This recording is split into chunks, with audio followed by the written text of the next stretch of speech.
Alright, well, we've finished up that side of the cast. So now we will go into our other set of games, which is actually our longer, bigger set of games, maybe not longer. And I will say BRB as I use the bathroom. Oh, whoop.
Evil Eye said, "Sorry, Snowfruit." I'm not exactly sure what the apology was for, but apparently Evil Eye did something wrong. Or maybe he was just apologizing for winning.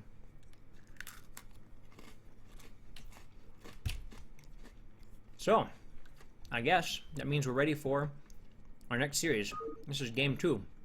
So Jealous is obviously casting Game 1 and Game 3 of Dark Matter versus, I'm not sure who the other person is, N. Baker. So, in the top position as the Green Zerg, we have N. Baker, and in the bottom position of Destination as the Yellow Terran, we have Dark Matter. And I have to say, knowing what I know, Dark Matter is hugely favored in this series, as Dark Matter is a pretty strong Terran player. And if I recall, N. Baker is one of the honest, true D Zergs in the league. So, uphill fight here for N. Baker. Hello, the fall of man. How dare you tell the chat my real name? Now they can look up who I am. No, actually, there's a lot of Erics. Although, honestly, with as much stuff as I've told about me, I'm sure you guys, if you wanted to be expertly creepy, would have no problem figuring out exactly like who I am and where I live.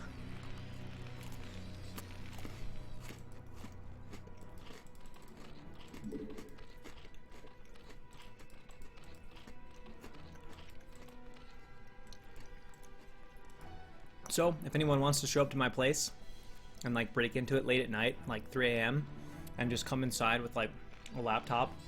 Oh, 8 racks, that's pretty mean. Like a laptop and a giant set of speakers, and just like blast the Korean commentators playing Playgoo at 3 in the morning for me, knock yourselves out. I would lose my shit. It'd be hilarious. Alright, so we got 8 racks and then a depot. And I don't know what this Overlord is doing. This is a very strange Overlord flight path. It's like, I don't know if this is like the old... I mean, it's actually fortunate for him that he did this, because if it was 8 racks, he would have a decent chance to kill the Overlord out here in the open. But it's just like, it's a strange Overlord scouting path. And Dark Matter's saying it's a 9 racks because he's dope. Making a Marine. Overlord being oh so ninja. And the hatch going down for N Baker. Being bold here on destination. Oh, SCV gets a fusion cutter off on the drone. The drone's like, oh no, I'm bleeding. And now you're about to be bleeding a lot more because you're about to be shot with a machine gun. Oh, Jesus, that drone is dead as fuck. Alright, so the drone has a bad day on the ramp. Has a bad day on the ramp. It gets no intel other than the fact, oh god, there's a Marine. And probably there's going to be a bunker because it's a 12 hatch and he went for 9 racks. Which, yeah, seems like a pretty good excuse to make a bunker. And there's a lot of yellow dots moving across the map, which is usually indicative of bunkers. So we'll see how Dark Matter's bunker rush skills are here. Alright, he puts down the bunker. No surprises, I guess. It just comes up and builds like 2 supply depots. So he's just like, what? Alright, Marine's gonna start poking away at the hatchery. Lings are being made. Oh my god, he has way overmade drones. He is, well, let's just say the situation is very bad right now for N Baker. Absolutely have to be saving those Lings if you haven't scouted Terran's second bunker going up. Drones are pulled, but let's face it, the bunker's already done. There's a Marine in it. What can a few drones do? Absolutely nothing. It would help if these Marines were not being lost and confused and dazed. But yeah, well, he's getting up a sunken, so that gives him the slightest chance to defend, especially since Dark Matter's having a little bit of difficulty finding his Marines. And he moves forward. He actually wants to kill the Lings, which is a great decision. Why not? I mean, if you can get some of those killed, that is fantastic. Now targeting the sunken colony, needs to be a little bit careful, though. This bunker's a ways back. There we go. Everything is pulled right now, and he is dancing about. Can he do enough damage on the sunken colony? Right now, it's not looking like it, but more SCVs are arriving at a pretty good time. The sunken colony is done. It might just have enough to push these Marines back. Still some health on the sunken colony, though. Will he get this one in? No. So it is looking like, oh, but the sunken colony finally falls. N Baker, for as few Lings as he had, he made a good show at that. But I don't think it's quite enough, especially with the repair. The bunker is getting weakened, but it's no, actually it will. Oh my god, he just ever so slightly. I mean, I realize Dark Matter made some mistakes, but impressive hold by N Baker of that bunker rush. I mean, if those Marines had gotten in the bunker and been reinforced a little bit better, it certainly would have worked. But, oh, that's disappointing. After all that work, he's going to lose this ever so precious Wait, is he going to survive? I can't possibly. No, I can't. But that was a hold, man. That was a hold. And he's got a pretty fast Spire on the way. And a little two-hatch action. Doesn't have gas here, though. And obviously, economically, I mean, you know, the situation is still very, very rough for N Baker, but, you know, he's alive. And the one thing he does have going for him is that Dark Matter's on 1 base. If N Baker was on 3 hatcheries right now, I would say, even as bad as his economy is, it wouldn't be a horrible position. But with just 2 hatch and an economy that's hurting that bad, it's going to be a big ass. He's going to need some fantastic Mutalisks. Obviously, is going to be in fine position with his upgrades. But when I say fine position, I mean that N Baker is going to be happy here. I mean, he's going to be getting Muta out across the map before range is done, even with this 1 base faster academy here from Dark Matter.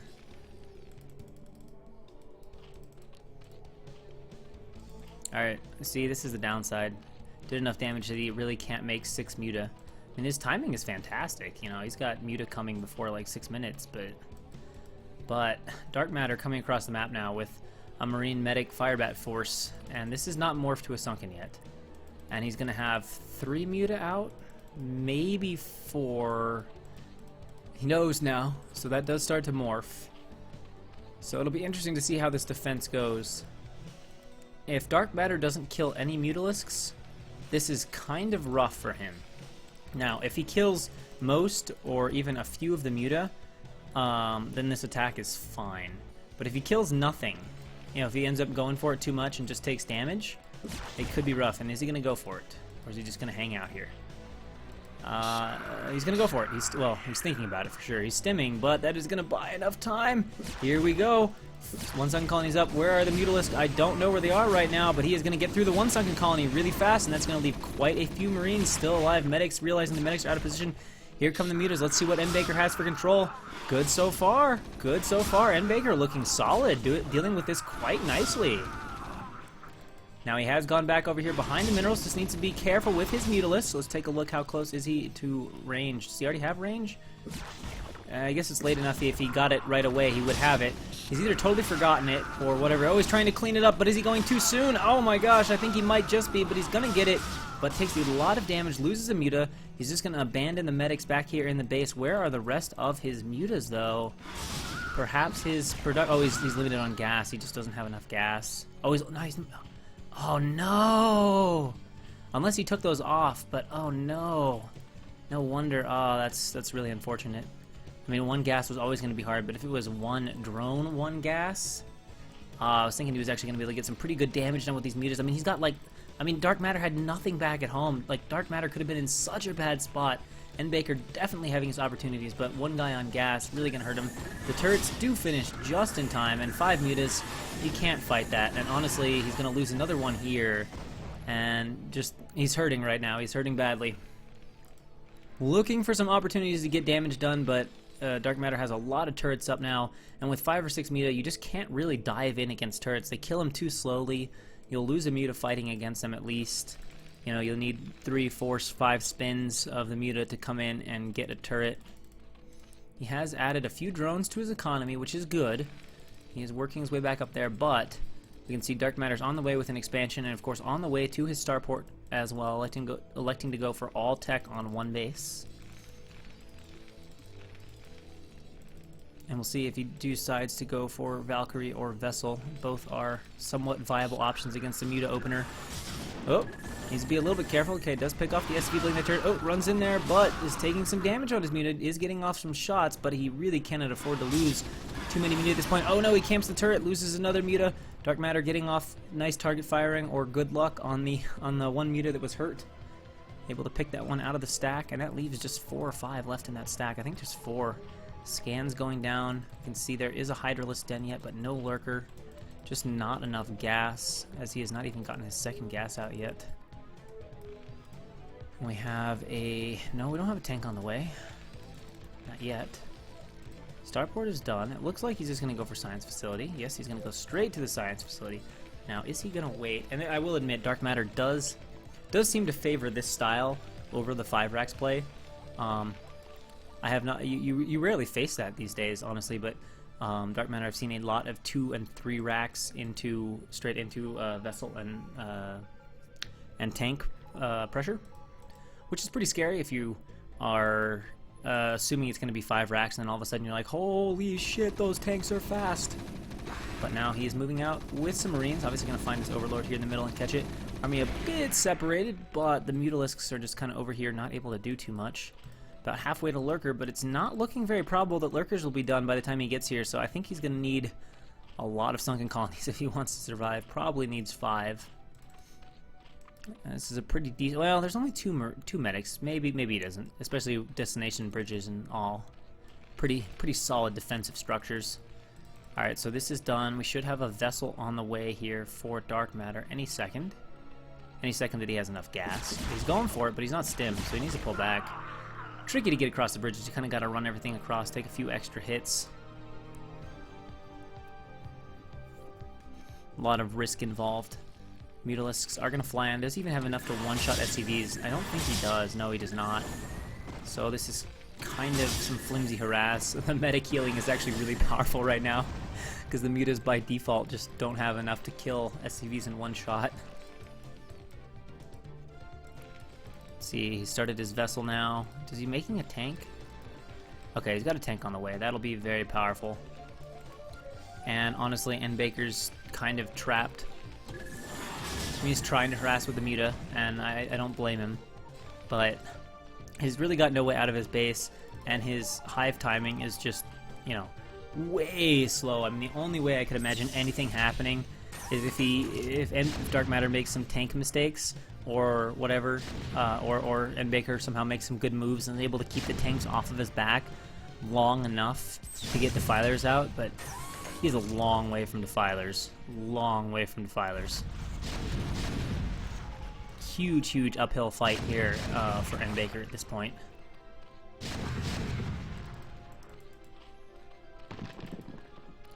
Unburrowing with the lurkers. What's he gonna try? What is he going to try? He's gonna try to go for it. Trying to get all the way in on the tanks. All he has to do though is spread these Marines. Oh, the reaction is actually pretty slow. And the Muta are helping, but can he get both tanks? Yes, he will live for the moment. However, there's only 2 Sunkens left now, and still decent number of Mariner Medics. Vessel is up as well. 1 more tank is really what he needs. It's on its way, and of course, remember, his economy is still not... Well, it's finally getting decent, but it's not that great. A lot of hatcheries, though. A lot of hatcheries. I think having a little bit of macro trouble. Finally realizes, hey, I should probably mine out the back door.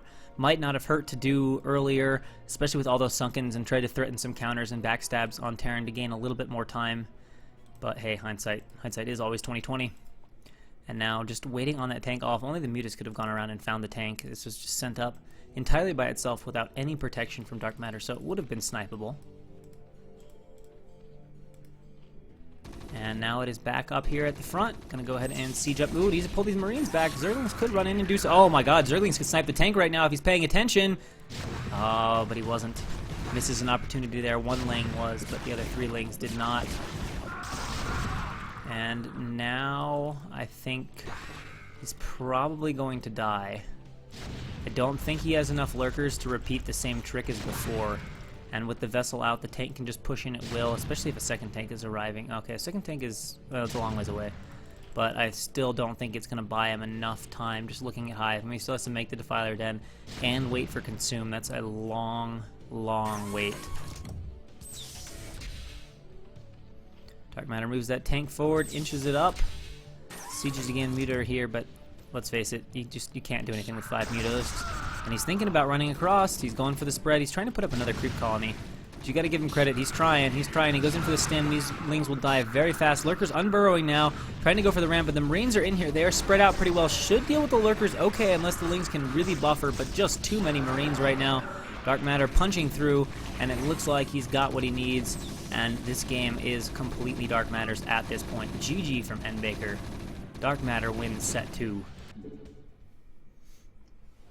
Baker could still make 10 Sunkens. 10 Sunkens, none of which would finish.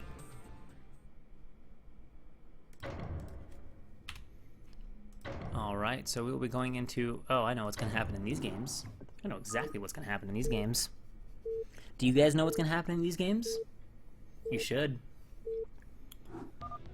You should know. Spawning in the top left-hand corner as the orange Zerg, we have Kashyyyk, and in the right-hand corner as the random purple Zerg, MLTY plays random, we have MLTY. Get ready for some super not long games. As you brace yourself for, well, I've seen him do a few other things in this particular matchup, other than just pure like 4-pull, and it is. I actually haven't seen MLTY CVZ, so I don't know exactly what build he's gonna do, but dude, it's MLTY. So far, yeah, Kashyyyk is a Dutch porn star or some shit. Jealous was like linking it at one point, so I got some facts on me.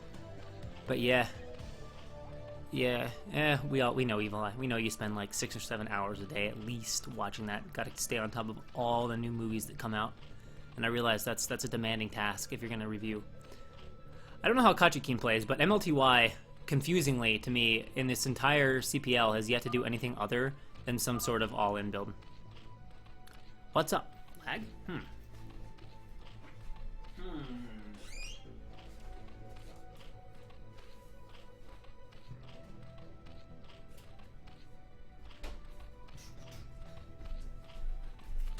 So I'm just sitting here kind of waiting to see what MLTY is gonna do. I've never seen, well, actually he has made a hatchery, but I think it's a 9 hatch. Yes, it's clearly a 9 hatch.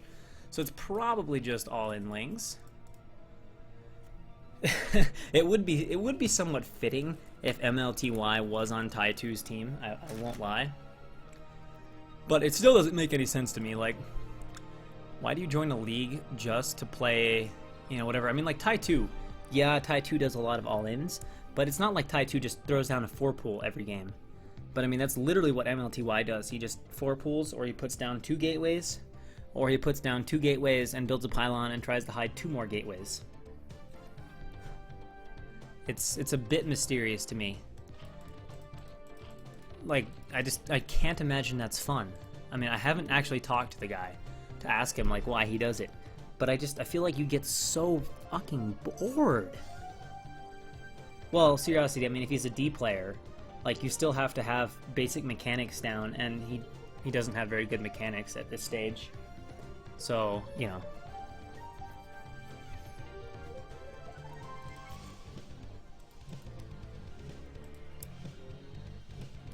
You know, so yeah, pretty much mechanics to the base. I mean, look at, you know, you can see, well, actually, Coach-Pupil did a faster pull, so.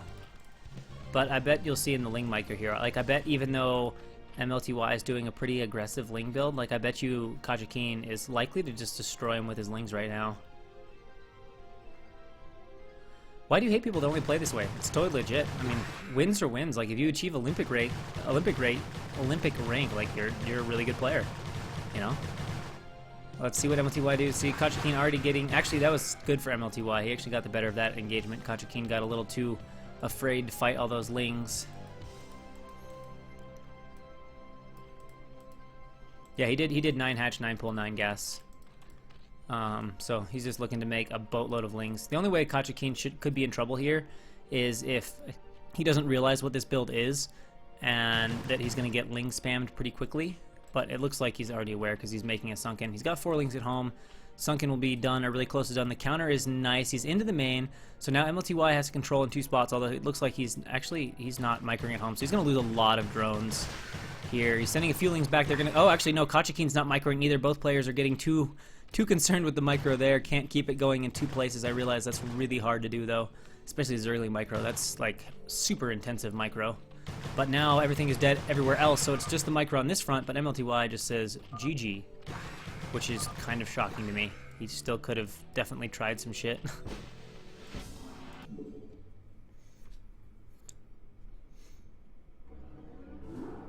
So, a quick and fairly painless game for Coach-Pupil. But yeah, Evil Eye, in all honesty, like, why do you hate people that play that way? Like, you know, I mean, I play, you know, very macro heavy myself, so, you know, I don't understand that play style from like a fun to play standpoint whatsoever. But I don't understand why you hate that. And it's, you know, you can play Brood War however you want, right? Every style that works is legitimate as any other style. So in the 3 o'clock position as the yellow Zerg, we have Coach-Pupil. And the top top position as the red Terran, we have MLTY.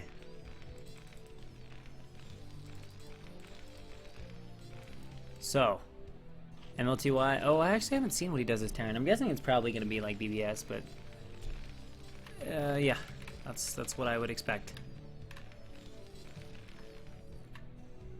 Why are you more pissed if you lose? Like, I don't care. Like, it doesn't matter to me if I lose to Cheese or to lose a 40-minute close macro game. Like, it's just, you lost. Like, you know, I don't really get pissed either way. Oh, wow. 4 SC. What the fuck? Is he doing an SCV rush? What the hell? Or is he just, like, making goddamn sure he scouts? What? Oh my gosh.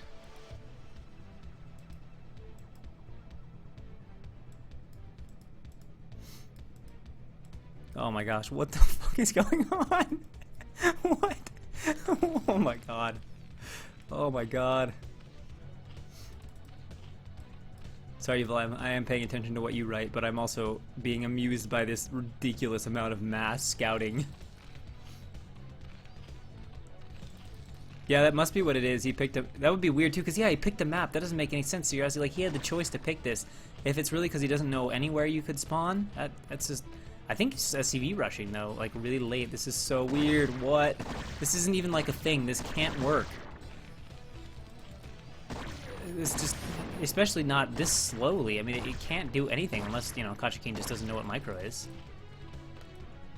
He's pulling on SCV. Oh my god, he's going for the pull. What? Why? You're just gonna lose your SC. Oh my god. Oh my gosh. Oh my gosh. I guess that's what's confusing to me about MLTY is like, you know, if that's your style, like I totally get that. If you want to all in and play that way, like that's all good. But it's like MLTY. It's like he's playing in this league because someone's forcing him to, and he's just like doing these half-hearted all-in attempts, and then, you know, 2 seconds in when it hasn't gone perfectly, he's just like GG. So it's like it's confusing to me. You know, it'd be one thing if you're really trying with your all-ins, but like, you know, we played a game, one of my games, the second game we played between me and him in CPL. Like, he did a 2-gate build, and he was hiding 2 other gateways somewhere, and I killed his first zealot with my lings, and he even killed one of my lings. I mean, it wasn't a good trade for him, but it wasn't. It was just a first zealot, and he just GG'd on the spot. I was like, dude, I didn't know you were making 2 hidden gateways. I only had 1 sunken. Like, you know, it was just, it's like he's being coerced to play, which, I don't know. It's just confusing. I can't figure the guy out. Maybe I'm just totally misreading him and making a bunch of bad assumptions, but that's how it feels to me. So, in the left-hand side, as the purple Protoss, we have Laser Snipe, and in the right-hand side, as the teal Protoss, we have Jordaddy.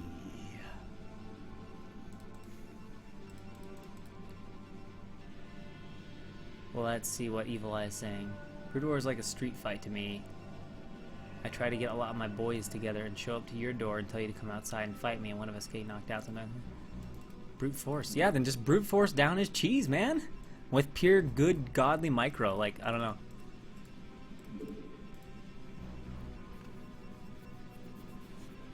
The only cheese I would say I really hate is 3-hatch Hydra. And the only reason I don't like it is because 3-hatch Hydra feels it's like the most boring. Because if you scout 3-hatch Hydra, what do? You just make some cannons. And if you scouted it and make enough cannons, you basically win.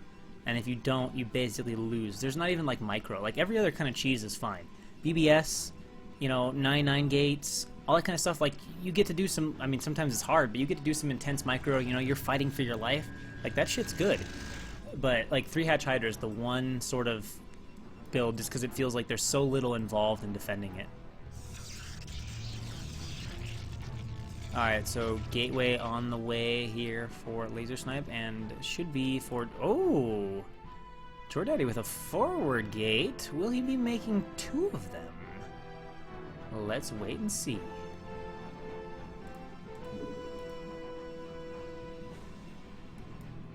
Jordaddy.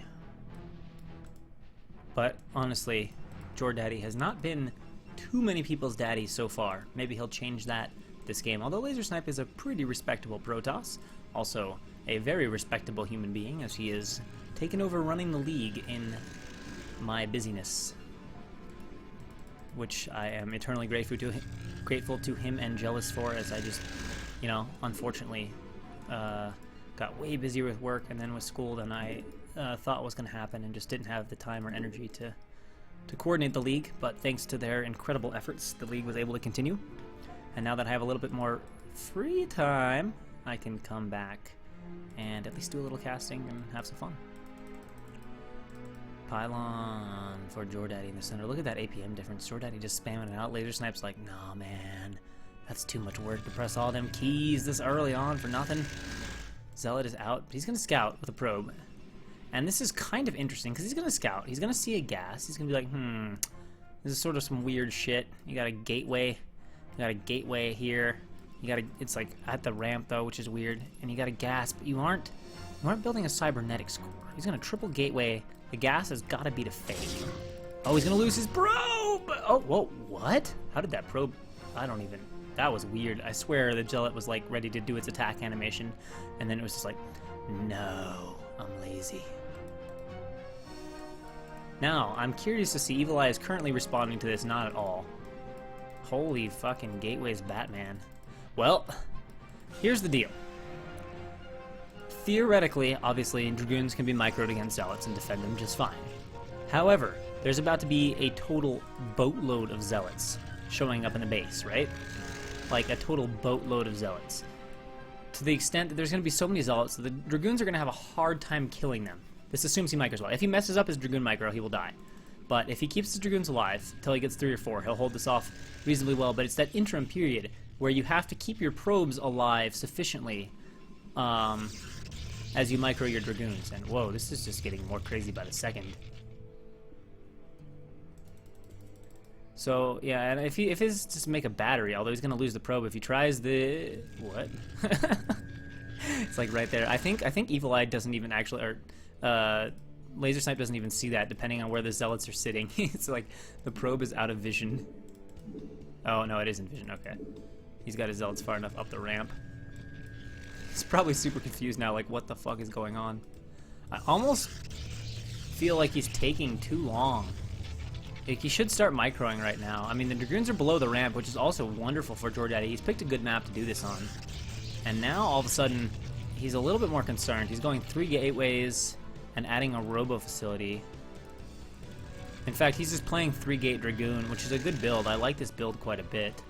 But it's going to come down here to some micro... Oh, he's walking out. This might not be the best time to walk out. Jordaddy needs to go, man. You're not getting speed. It's not like you're waiting. Just go, or else you're going to let him have like 4 Dragoons when you show up, and it's going to be super easy for him. In fact, he already has range. I think Laser Snipe should hold... Well, it was a little bit of a slow reaction, but I think Laser Snipe should hold this off okay, although getting this Dragoon trap was not the start he wanted. I like sending 1 Zealot back to harass the probes. Should pull this back a little bit. Micro not 100% for Laser Snipe, but you can see he's already whittling down the Dragoons. Jordaddy has just waited an awful long time, although Laser Snipe, with the Zealot in the main, losing control of the Dragoons, and it's very important to keep Dragoons alive here. Now he's got range, so that's making the micro much more relaxed for him than it otherwise would have been. And now with 4 Dragoons out, this should be really no serious threat at this point. I mean, he can run these in, but he's just going to walk back and micro them. And with 4 Dragoons, he can grab probes and drill and just clean them up really quickly. So, looking pretty good for Laser Snipe. Would need some serious mistakes at this point to lose this game. You can see he's already starting to micro against us. Just needs to be careful of getting caught off from his ramp. Again, splitting off 1 Zealot. It's a nice maneuver. Didn't manually move that Dragoon up, so that's an unfortunate loss, although he's got 3 gateways out now. 5 Dragoons should be more than enough to hold it off. Trying to split up his Dragoons to defend this. Looks like he'll get a probe killer too, but Laser Snipe's bleeding a few Dragoons, but he's keeping his count up at 3 or 4, which is enough to deal with this comfortably. Now back to 5. Moving back with the micro. And, oh, he's got to be careful, though. I'd rather see him collect his Dragoons. If you're really, really good mechanically, you can fight in 2 places like this. Most players at this level, that's too much to ask for. So I think it's better in those cases just to keep yourself clustered together and drill as needed. But he is holding this off just fine. Finally has finished that round off, and now he's got 6 Dragoons out, so these Zealots are going to do nothing. I don't even think they'll be able to walk into the base this time, and we should see Laser Snipe able to walk across and finish him off here. We can see no tech has been put down in the meantime. Slightly bizarrely, Jordaddy actually mined 608 gas, although the probe was alive for quite a while, so perhaps he mined the gas the entire time the probe was alive to make it look convincing. But unfortunately, Jordaddy just waited too long. It didn't give that build the chance it deserved. Laser Snipe continuing to bleed a few too many Dragoons, but he's still got the count up high, just microing back, and now I think he is fully repulsed. Actually, that's not the right word, is it? Repelled Jordaddy. Shield battery about to... He can't even rally Zealots in at this point, and of course, with absolutely no tech, there's 0 chance to live against this build. And Laser Snipe will be taking your game. Well, the probe was alive for a long time, so I would have to go back and rewatch the rep, but he's gonna hide a few Zealots and do one last thing. Honestly, the few Zealots that come out from this gateway could be kind of annoying for Evil Eye, but in the meantime, like, he can just move the Dragoons into the base and micro back home and not even be stressed with his multitasking. So he's going to get walked over here. He's going to do 4 Zealot counter, but there'll be 3 or 4 Dragoons for Laser Snipe here at the natural. And because slow Zealots will not ever take on this many Dragoons, and because there's no gateways left in the main, he can just continue the A-move procession. And that'll be that. Yeah, and that's exactly what he's going to do. A-move those Dragoons, micro over here, and win the game. So, Laser Snipe pulling out a nice victory, and there it is, GG from Jordaddy. Honestly, I think the build could have worked. I really do. I just think Jordaddy took way too long to start the attack. Way too long. Should have been before or at the first round of Zealots from that those 3 gateways, actually probably before, to already have him back on the ramp, already have him working hard on his micro. But when you just sit there and let range and 3 or 4 Dragoons finish, I guess he had 3, it's too much already to be effective with the Zealots, assuming the Protoss shows good control.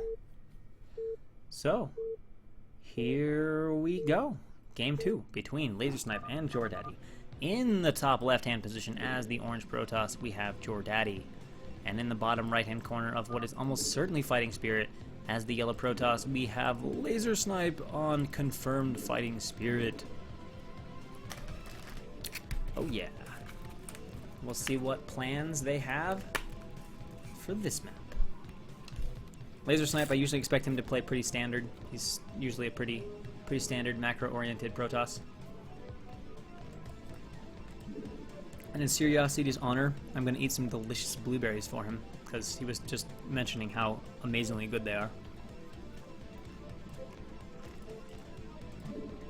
And I have to admit, he was absolutely right. These blueberries are fantastic. I can't eat grapes, though, because that would be like stealing Sale's thing. I actually have some grapes, and I thought about getting those, but I was like, nah, I'm not Sale. I can't do it. Alright, so we have a Pylon Scout for Jordaddy. Or a sneaky pro, but he's behaving mostly like a scout. Pylon up for Laser Snipe, no need to scout quite yet. This has already been quite a long cast, and we're not even done. Those initial PVTs were all like 30-minute games. I think every other cast I've done has been like an hour and a half, 2 hours for like 6 to 8 games. We started off with an hour and a half for our first 3. We still got, what, 3 more after this? 4 more after this? I forget. Gateway on the way for Laser Snipe. Only green grapes.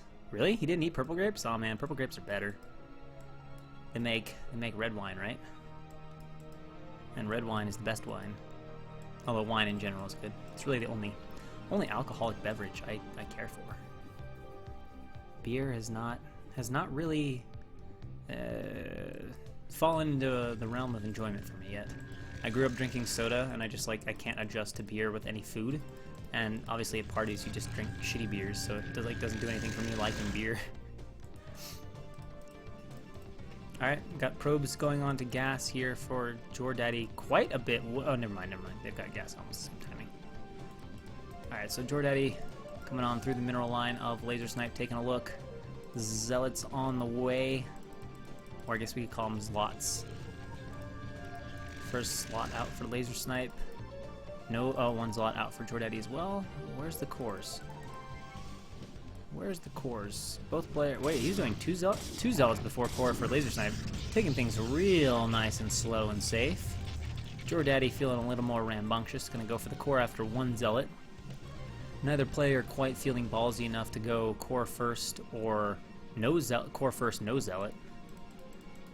That's kind of like the PVT hierarchy. Like the most greedy, I guess if you want to call it that, would be just core first and skip zealot. That's pretty risky. And you can go for core first but make a zealot while the core is building. And then you can go for zealot, core, zealot. Or you can go for zealot, zealot, core. Anything later than that, more than that, and you're just being goofy. Unless you're like, 2 gating or something. So the core finishes for Laser Snipe.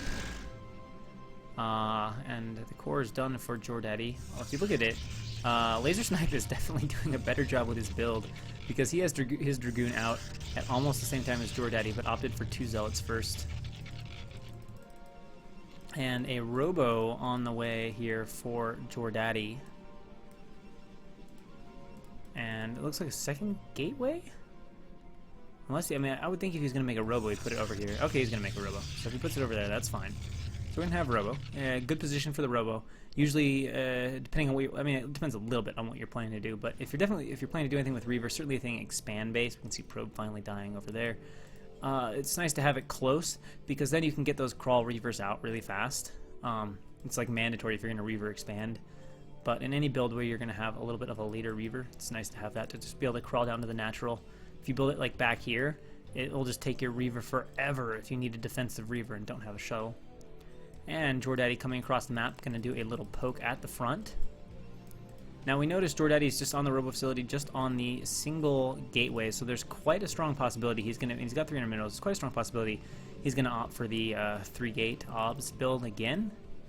He could still go for 1-base Reaver, but I am curious to see. Okay, so fighting the Dragoon here, getting off a lot of hits with those Zealots. Looks like this might delay his build a little bit, or maybe he's feeling confident. He's just going to come down here and Nexus, having no problem getting rid of Jordaddy's army. Lots of minerals being built up. I really hope this is a Nexus. Okay, so he's going to opt for Nexus. Again, that explains why the Robo is so nicely snug to the ramp. That will allow that defensive Reaver to get right down quickly and efficiently. Probes kind of everywhere right now. Oh, that is so ballsy. I guess, though, he knows Dragoons with range have come across. That's not... Okay, I take that back. Not quite as ballsy as I was saying. I was thinking, hey, if he's going DTs, like, you're auto-losing by doing this. But he's been inside the base a little bit. Probably seen the spinning core. And then, of course, he was just attacked by Dragoons that had range. So that's fine. Makes sense. Pylon at the bridge. Nice little disruptive pylon there. Always a good place to put him. Enemy tries to attack in. Their Dragoons stop and start shooting at this, and your units and Reavers get a few free hits off while theirs act stupid. He sees that there's not a Nexus, just far enough in to see that. So he's going to be feeling confidently about his position and knowing that all he has to do is defend for another couple minutes and he'll be in prime position. Reaver is on the way here. How's the Reaver timing of both players? Look at that. It is just a little bit faster for Laser Snipe, but really there's not a huge difference between the Reaver of both players. No speed over here. And Jordaddy's attempting to get another scout off, but Laser Snipe is in good position. That scout will not be able to get by.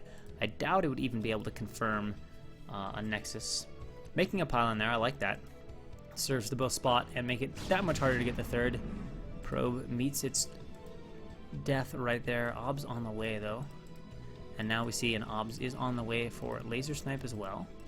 Adding a second gateway, and I don't know where this Reaver is going. Okay, there we go. Now we're repositioning it a little bit better, and Jordaddy is going to see exactly what he is up against, which is a significantly faster Nexus for Laser Snipe.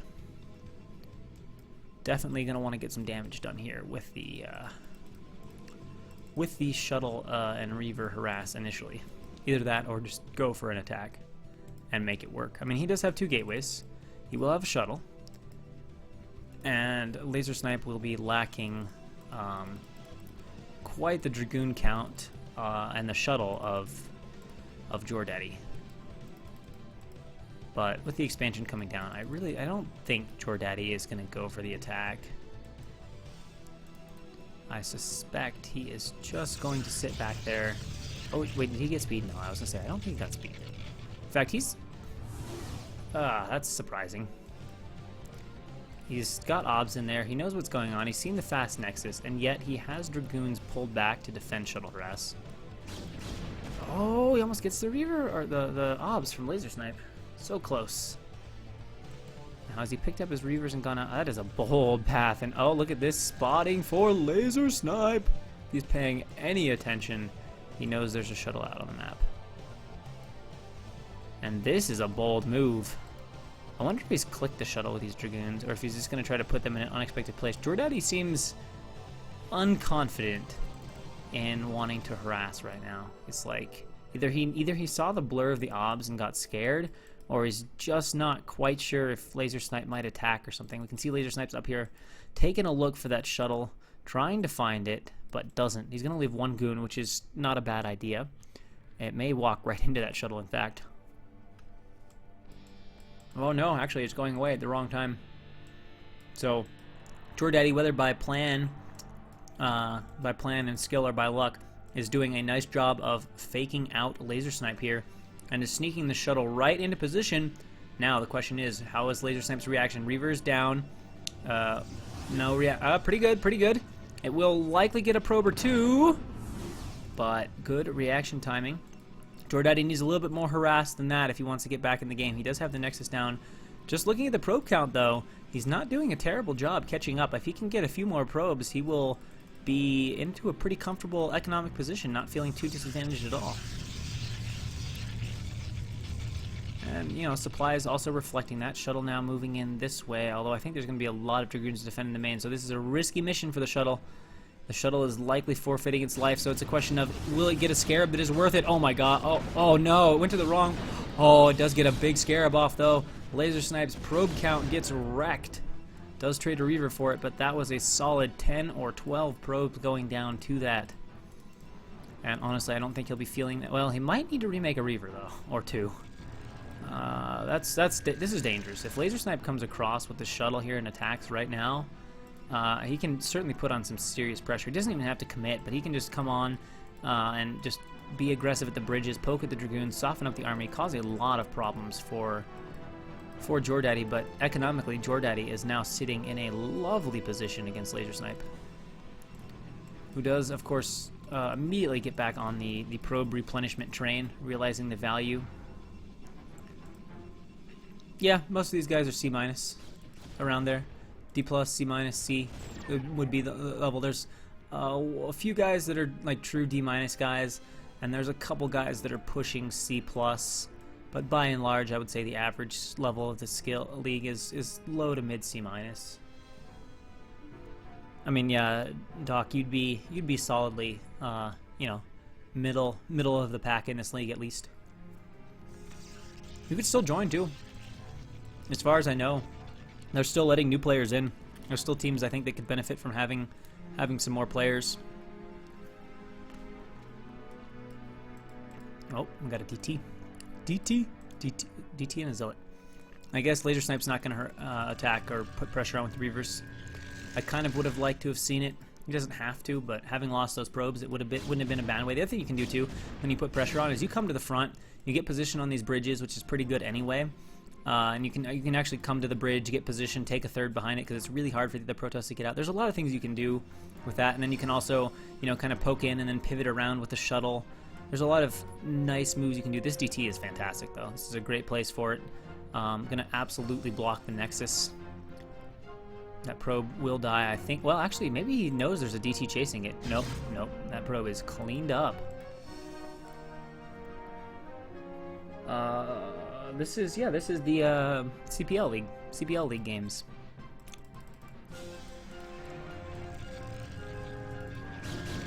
Oh, the DT gets spotted. Oh, but he doesn't finish it off. Does he know he didn't finish it off? Or is he going to lose more probes? What is he doing? No, this is too aggressive. Don't lose your DT for no reason. And now Jordaddy is coming out across the map.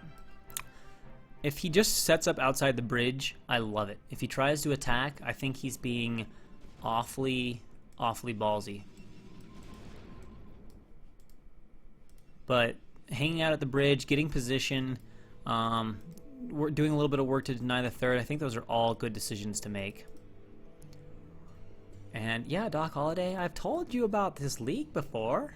CPL? I know I've mentioned it to you in chat. You totally should check it out. It's good stuff. Good stuff. Free coaching, good games, good camaraderie, people to practice with. Pretty much all the stuff that's nice about Brood War. At least if you ask for my opinion.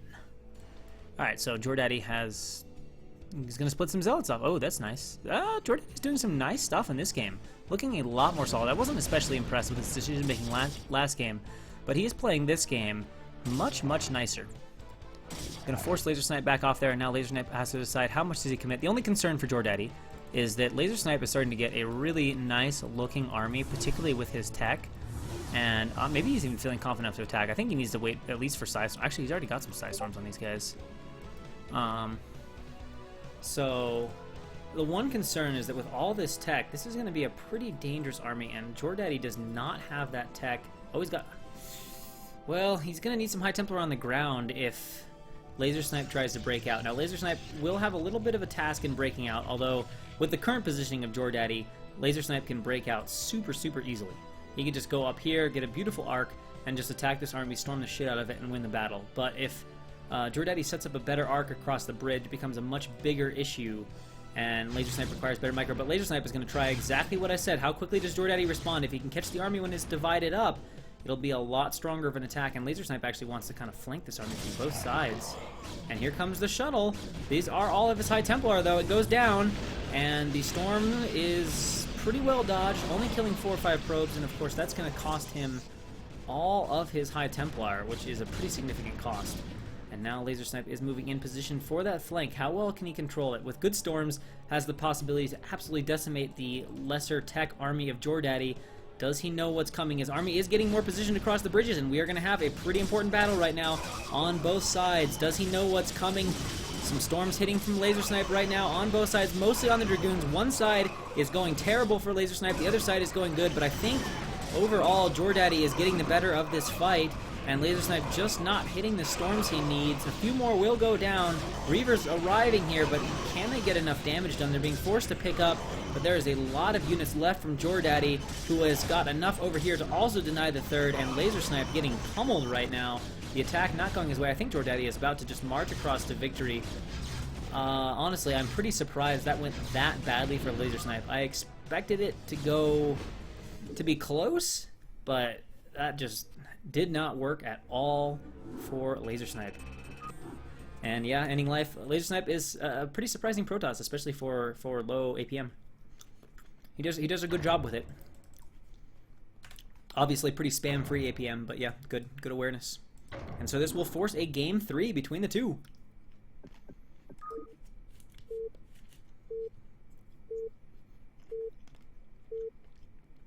I gotta say too, that's one of the nicest looking games I've seen so far from Jordaddy. He looked quite strong in that game. So in the top left-hand corner, as the blue Protoss, we have Laser Snipe. And in the right-hand side, as the red Protoss, in their final match, we have Jordaddy. So we'll see. Circuit Breaker. If does Laser Snipe just pick it because it's a map did he just pick it because it's a map he's comfortable with, and you know, just knows well and feels good playing on, or does he have a strategy in mind for this map? Let's see. And we'll see if Jordaddy can continue to chain some better games. And I'm trying to think of his other games. That might have been the first game I've seen of him where he's actually tried to play more of a macro game, and honestly, it looked pretty solid.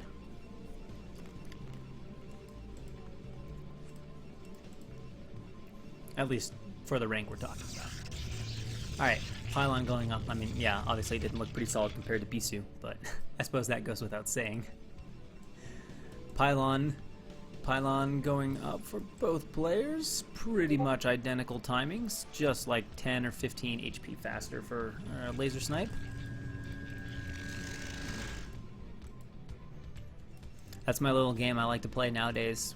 Before, like, I mean, you can do it as Zerg or Protoss or Chain, whoever, but I like to see what time I can get my Overlord out at. It's like a little game. Like, can you get it under 53 seconds? Can you get it under 52 seconds? Like, really bad is like a minute if you like have like a shitty split and you're kind of lazy with how you do your workers. And sometimes if you do everything right, it seems like you can hit like 52, 53 seconds. I haven't been able to get out an Overlord faster than like 53 seconds. Well, I think 52 is my record. Average is like 55. Of course, I think that would come a smidge slower than a Pylon, because a Pylon you build on 8, right? So a Pylon maybe would be closer to like 50 seconds? 48 seconds? Maybe even a little bit earlier, because Overlord needs 100 minerals too. 9 drones plus 100 minerals. Probe is just, or Pylon is just 8. No, it's 100 minerals. Never mind.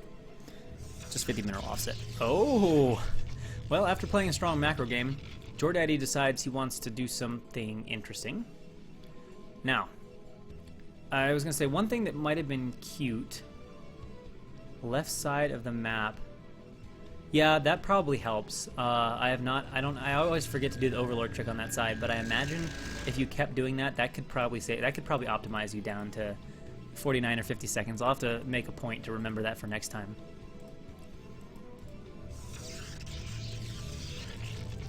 Alright, so we got a Cybernetics core on the way for Laser Snipe. Now, this Pylon is interesting, but he's going to have a... maybe it's just to freak Laser Snipe out when he scouts the base, because other than that, he's looking like he's playing pretty standard back at home. But he's going to have a hell of a time getting over here to actually build any sneaky buildings. The only thing he could have done, although with the gateway here it's pretty hard to do, is if he was going to try to send another probe in and just hope Laser Snipe wasn't looking while he was microing this one and try to get it by. But honestly, you know, you'd have to do something pretty distracting to get a player to miss a second probe entering his base when there's that much vision and area to travel through. But certainly, if Laser Snipe is paying attention and thinking about Pylon counts, he's probably going, what the f... This isn't right, but it looks normal. Why?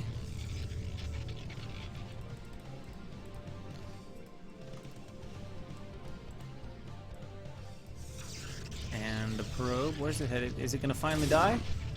Laser snipe for 80 APM. I don't know how you keep a probe alive with 80 APM like that. Like, I need so many clicks just to get the probe to path where I want it to path and not run into things that are chasing it. You know? And now it obviously died and now the Dragoon's out, but I mean, that was like, a probe alive for a solid 4 minutes with 75 APM. I seriously don't know how you get it to like not just be a retarded probe with that much APM or with that little APM. Because obviously with 75 APM, you're not sitting there like spam clicking the probe around the base to make it move in like nice little controlled angles. You're just occasionally clicking on it ever so often to keep it alive. Robotics facility just about done for Jordaddy. Pylon still completely undiscovered. Oh, he's finally gonna find it, right? He's got to see it now, right? Right? Oh shit, not quite yet. Man, how? But no, shift clicking can't possibly. It doesn't. Oh, does it? But then it should get hit with the little stutter because shift click has that little delay in between where I would think. Certainly with Lings, there's no way you could do it. Maybe Zealots, the probe is just enough faster. Like if the Zealots aren't microed, that the Zealots just don't quite catch it up to it in that little gap. But now does he see it? The pylon is done. Does he finally see the bazaar? No, it's just out of vision. It's so close, but just out of vision. Oh man, if the pylon had built like right there, he'd have it.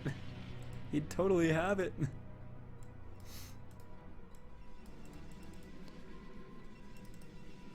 Dragoons on the way, and oh, this is fast Reavers from Laser Snipe. But this time, well, is it going to be an expand? Probably not, because getting a Reaver before expansion is a little bit interesting. Although I've never played many expand builds in PvP. I use this one of those maps where the Nexus just doesn't look right. I feel like I think what happens is I like want the Nexus to be like cradled by the minerals, and the fact that it's like up here doesn't feel right. But if you look at the gas, it's fine. So this is a slightly different version of what he did last time. Last time he did Nexus first and then got the support bay and crawled the Reaver down. This time he opted to get the support bay first, although he did not start the Reaver. Another probe coming over for Laser Snipe, although it will not get any intel. Dragoons are set up in a nice concave here, so this guy's just going to die. Absolutely does not go far enough to get vision of a potential Nexus, and oh, close, but not enough there for that probe either. He would not have had sufficient vision, and we can see the 3 gates are out for Jordaddy, which is a bit of a dangerous situation for Laser Snipe. If that Reaver's not okay, well, no, he's going Ops first. If Jordaddy moved across the map right now with the reinforcing Dragoons, he could potentially cause some trouble for Laser Snipe, especially if he did get the better of him in some early micro. But with the Reaver coming down the ramp now, I think it's going to be hard to really get anything done if he wanted to play aggressively. He'd have to just like get a super glorious Reaver Snipe, and oh, nice chase here from Laser Snipe. Gonna pick off that Observer. Oh, he lets it sneak away.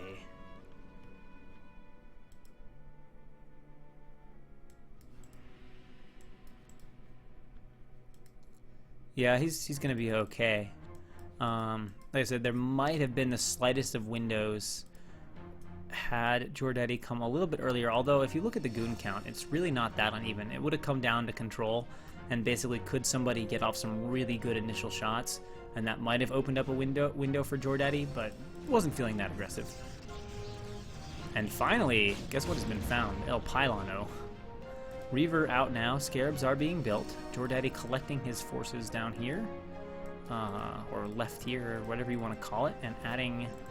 Oh, he's coming with a Reaver. Okay, so we could see a Reaver shuttle timing attack off of 3 gateways. Pretty strong timing attack. Would come very much down to control. And oh, the probe is going to see it, but is the shuttle coming? Oh, you got to bring the shuttle, man. Please don't. No, don't go for it without the shuttle.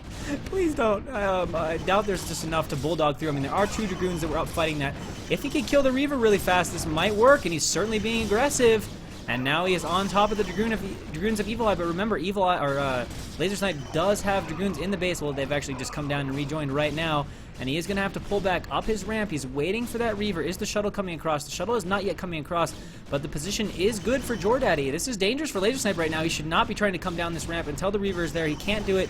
He's down in numbers. I mean, he is up the ramp, but definitely coming down the ramp. I don't think that makes the most sense. Now Jordaddy bringing the Dragoons. This might be the shuttle, the long-lasted shuttle, although as long as he was sitting there with that Reaver, he could have had 2 Reavers, so definitely a few things Jordaddy could look at being better for next game, but right now he certainly has a chance to get some damage done here, or maybe even take out the natural. He's going to have to pull back, wait for a shuttle, but he has the advantage of mobility against no mobility. He needs to spread these goons out a bit. Nice pickup, gets that off. Now can he get some good shots on the Reaver? Right now not getting it, and oh, that's a good Reaver shot for Laser Snipe. Picks it up, and the Reaver will go down, but there's just a shuttle now.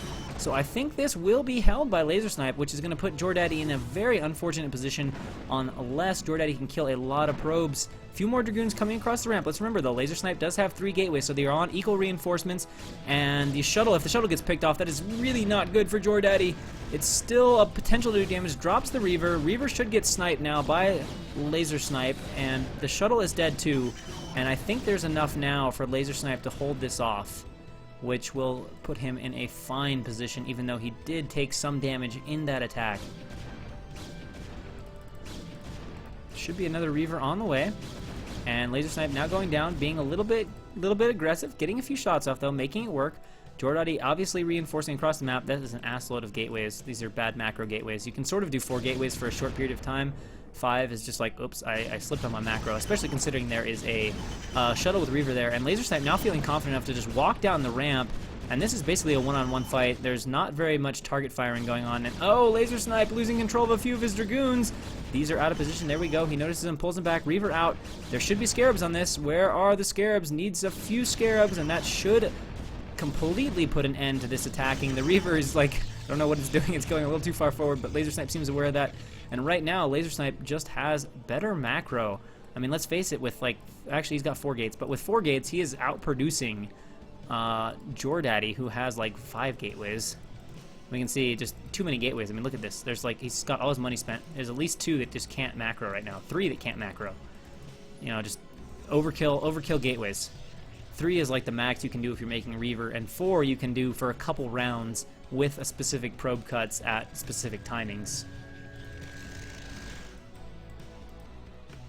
And now I think Laser Snipe is nice and safe.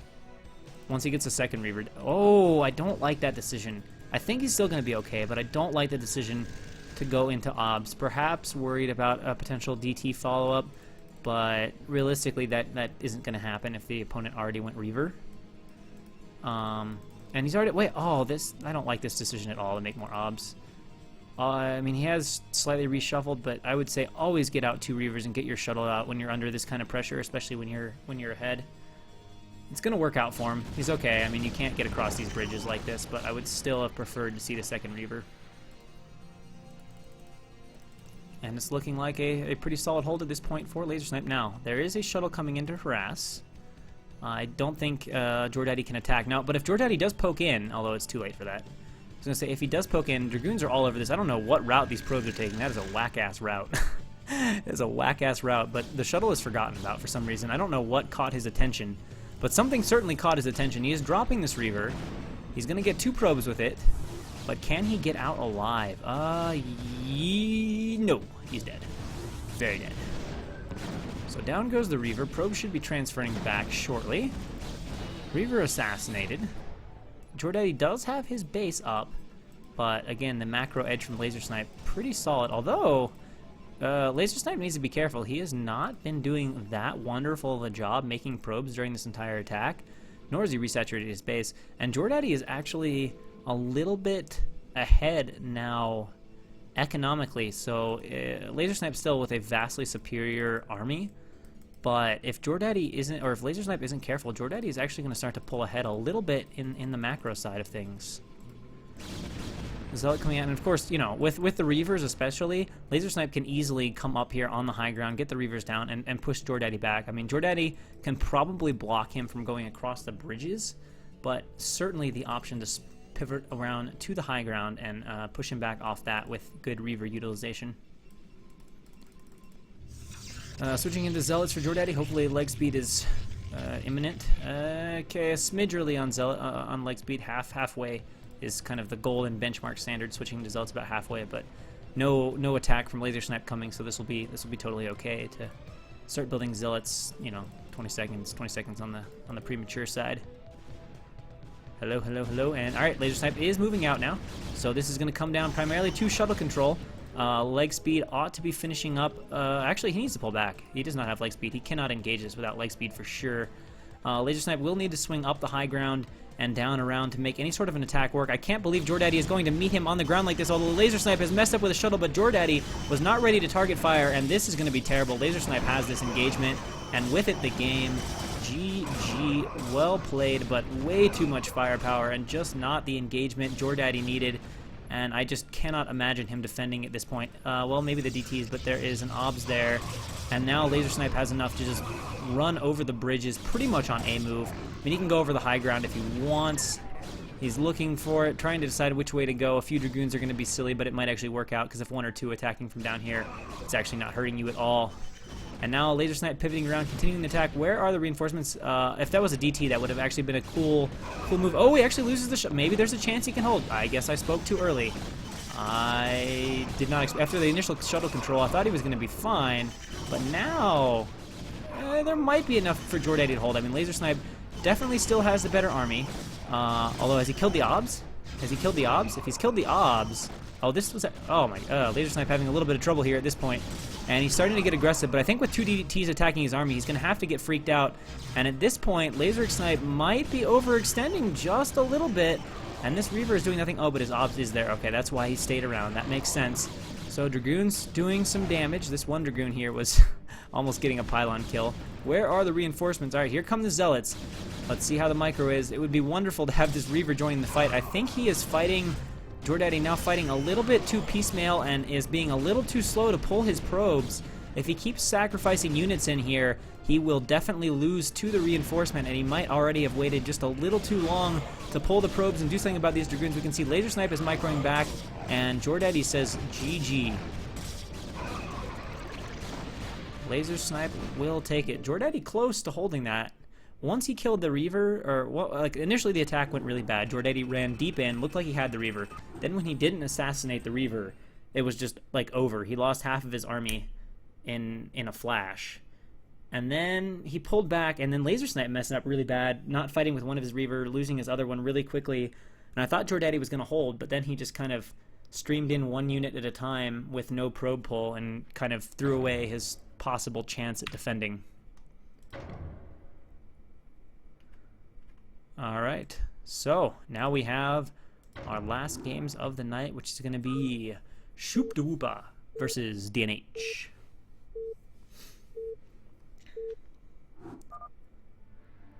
Oh, this thing is... Oh, the spot is funny. All right, so in the top right-hand corner as the orange Terran, we have INS DNH. And in the bottom right-hand corner as the brown Protoss, we have Coach-Pupil. So we'll have to see how Coach-Pupil looks. Certainly from a few players, he's been getting really, really hyped up. And I have actually not casted like a long... well, I haven't casted a PvT from Coach-Pupil at all. I've only seen a couple of all-in games from him. So we'll have to see if he is living up to the hype or if certain players have just been overhyping the skill of Coach-Pupil here. Laser Snipe is C-, and Jordaddy can probably get C-.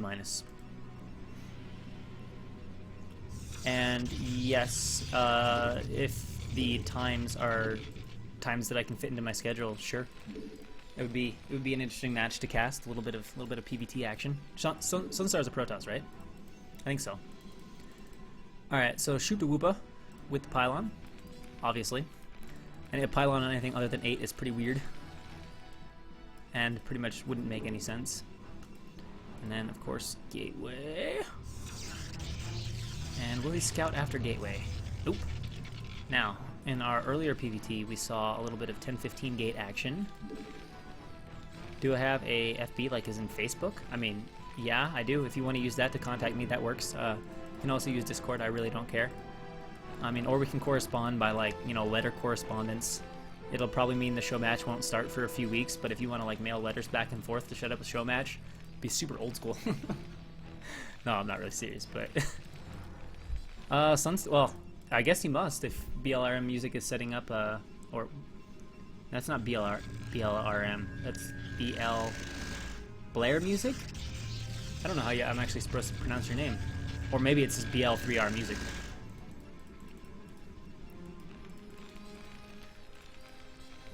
Terran Barracks on the way, and gas for DNH. I mean, you know, not much to say, pretty standard opening. So DNH is a solid C- Terran, and Coach-Pupil is, like I said, we don't know. Anywhere between C- and, I joke, B. I mean, like I said, I think it's overkill, but I've heard a couple players, you know, really, really hyping up Coach-Pupil. Alright, BL3R, can you message me that on Twitch? Because I can't do it right now. Obviously, I'm in-game, and it will be sort of lost in the chat, and I might forget. What's my address? Well, it's Fort Collins, it's West Elizabeth Street, and it's 4 numbers. Actually, I'm kind of waiting for someone to just, like, I know I say more than enough that anybody that wants to could easily figure out where I live, so I'm kind of waiting for some, like, random TL person to just show up at my house and be like, yo, lmaster, what's up?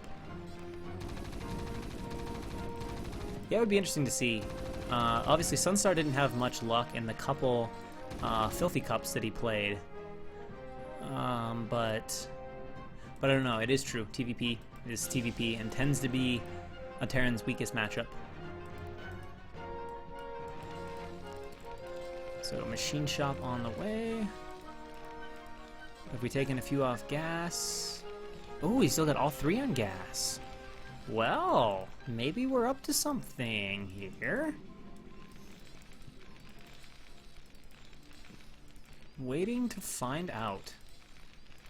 He's gonna have a lot of gas if he isn't taking one off. Still definitely got 3 on gas. But for right now, just coming out to the bridge.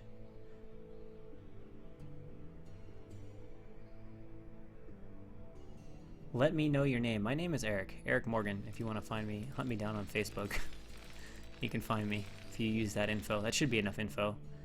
Eric Morgan, Fort Collins, CSU. I don't know. There's a lot of things you can use if you still can't find me. Because if you send me a friend request, then I'll just find out. Oh, Coach-Pupil runs right up here, but all those Marines on the high ground are going to do a lot of damage to the Dragoons. This is very aggressive from Coach-Pupil, but he's going to lose a Dragoon.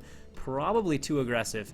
Trading a Dragoon for a couple Marines, not the best trade. Now, most of the HP is still good on that Dragoon, but... Out of curiosity, what is Sunstar's story? I mean, you know, does he have anything to differentiate him from, you know, a bunch of other Korean players? Like, is he an amateur? Has he been playing for a long time? Is he a young up-and-comer? You know, all that kind of stuff would be interesting to know. Like, does he have a connection to the American scene? Like, how did he find out, or not American scene, foreign scene?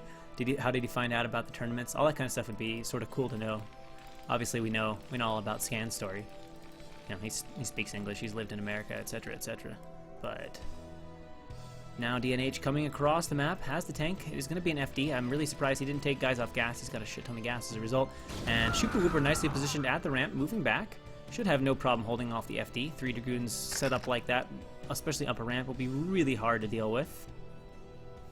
Interview him. I don't speak sufficient Korean to be able to do that. In fact, if I don't speak sufficient Korean, I think the only Korean words I know is komsamida, which I honestly even forget what that means. So that is the extent of my ability to interview somebody in Korean.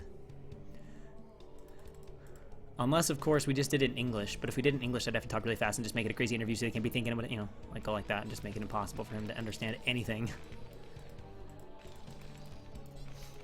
He's been pretty secretive. Sunstar was a B-teamer. Okay. I mean, yeah, I'm sure he's a straw. I'm sure he's at least B. Has Scan hit A on Fish?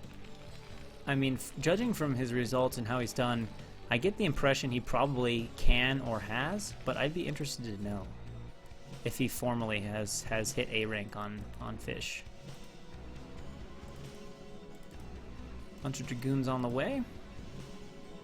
3 gateways getting the expansion up.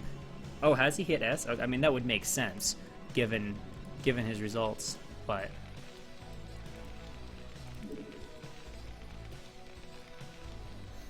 Okay, so he's been way up there. Okay, that's good to know. Yeah, S is max. I did not realize though that he'd been S, but all right, that's that's good to know. I was giving not nearly enough credit. That's like the not trying to be insulting, but you're just accidentally insulting because you're just like way too off in like guessing how good somebody is, or at least what rank they've hit. It'd be like asking Ending Life. Have you hit C yet? It's like, what the fuck, man? Don't give me that crap.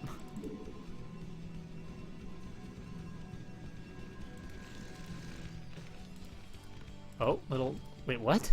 Oh, they look like they were different colors, but yeah, now he's splitting up his obs a little bit more. Gonna fly everything. And if somebody was asking about my main race, I don't know who that was directed to, BZUUU, but if you're asking about my race, it is Zerg. If you're asking about Scan's race, it's Terran. If you're asking about Sunstar, it's Protoss.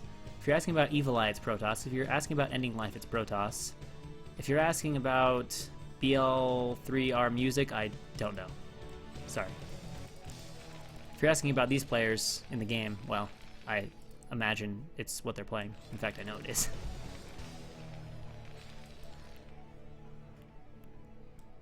Yeah, I was Protoss main until like 6 months ago, and now I'm playing Zerg. And that cannot be a tight wall, but... Well, I shouldn't say cannot, but if it is, it would be quite shocking. But I think you can put a second depot there and have it pretty walled off. Alright, nice little obs over the factories. Getting a look at what is going on. Oh, Cecil Sunker's a Terran? I thought for sure... I had in my head you were Protoss. Shows what I know. Oh, look at this. Mine blocking... Wait, actually... Oh, shit, I honestly don't know if that's walled. I'm leaning towards yes. But I want to know. I don't think a Vulture can get past there. Although it's Brood War, so you can never tell. Like, it's possible the Vulture just fits nicely. It's also possible that it's impassable. But I guarantee you the mine is blocking a third possible pylon. DNH does go ahead and put down the second supply depot. Command center almost up. Going into a very fast starport here. Off of 2 factories. Looks like he's going starport before any of his armories.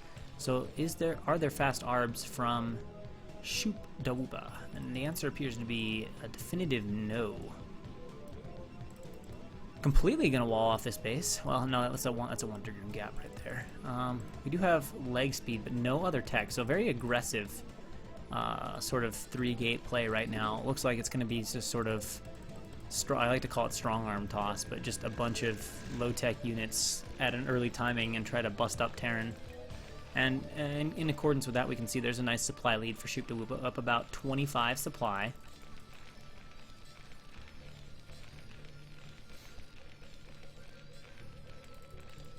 Yeah, I was gonna say, I knew you were getting up there, Ending Life. You were like hitting what, B+, A- on Icy Cup, and obviously D on Fish. I mean, honestly, Fish is probably a more meaningful indicator of skill. Yeah, Tai2's gotten a lot better, I think. I mean, I realize he plays pretty all-in, but I think he's gotten to be a strong player despite his playstyle.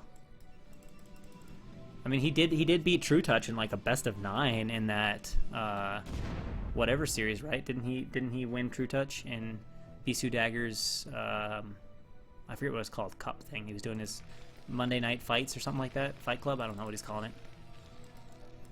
So I mean, if you're winning best of 9, ZVZ, but still, if you're winning best of 9, like against a player like True Touch's Caliber, who's a micro-oriented player, like yeah.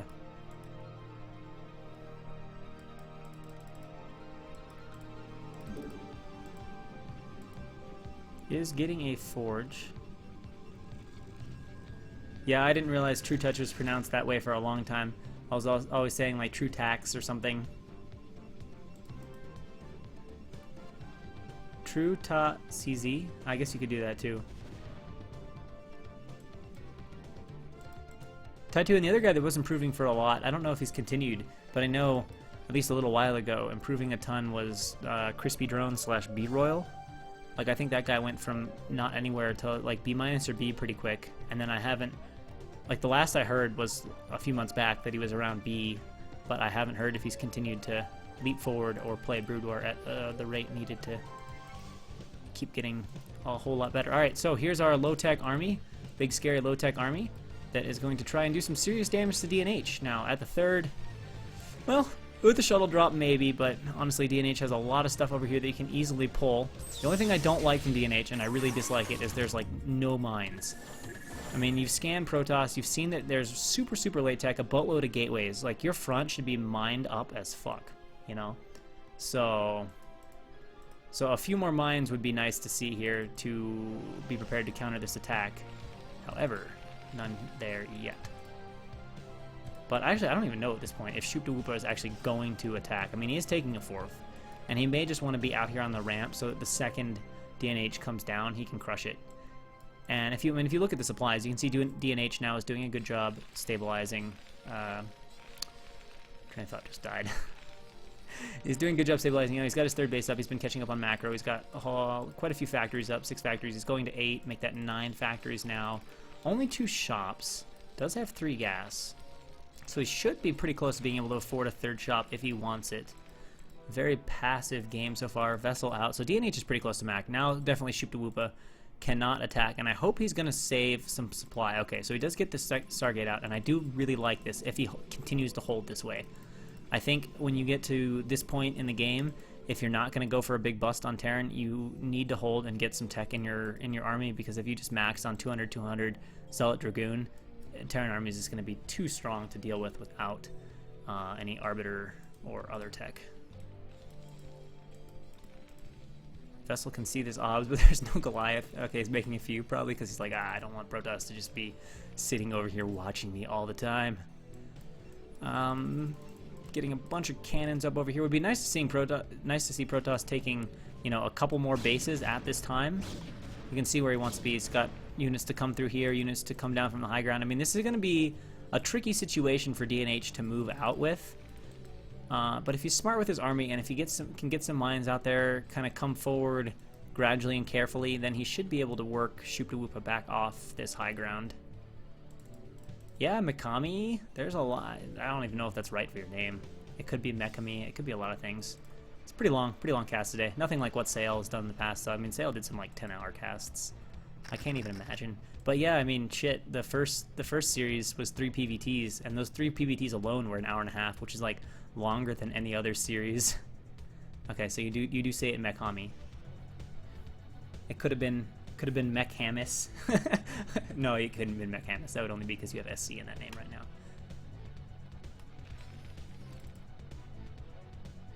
Alright, so DNH is going to go ahead and come on down. Oh, then the last 2 PVT guys? Yeah, the last 2 PVT guys were a little bit... Well, he was just underproducing probes so much, I think is why he was slow to max. You know, if you only have 45 probes, it's hard to max really fast. Alright, so here comes DNH down the ramp, gonna siege up. That is a boatload of fucking tanks, though. Let's see what these Zealots can get done. There's not very many Vultures, and if a bunch of Zealots can get into this tank line, this attack could go fairly well from Coach-Pupil, getting some nice Zealot drops out. Are there any other Vultures in here? No, but it looks like most of the Zealots are cleaned up, and Coach-Pupil needs to turn around. And it's that tricky part of PVT where if you're literally overstay your welcome... Oh, shit. Oh no. Did not mean to actually swear there, but... I did not expect him to move back. That is not good for Coach-Pupil. So that engagement went from kind of not good to really bad. But it's tricky in PVT because there's so much damage from the Terran army that if you overstay your welcome, you have to really notice the second you're feeling those Zealots are about to run out. If you're not completely winning the fight, you've just got to back up. Or you move back and all you've got is like 5 Dragoons and you're just like, oh, fuck. But... So that was almost really good from Coach-Pupil, but one late reaction and one accidental move back into the Terran army, and that just went horrible. And now DNH has pretty much carte blanche to push around the map at will. Should be a bunch of reinforcements. Maybe he was maxed. Doesn't? Oh, no, never mind. He's got a macro round coming.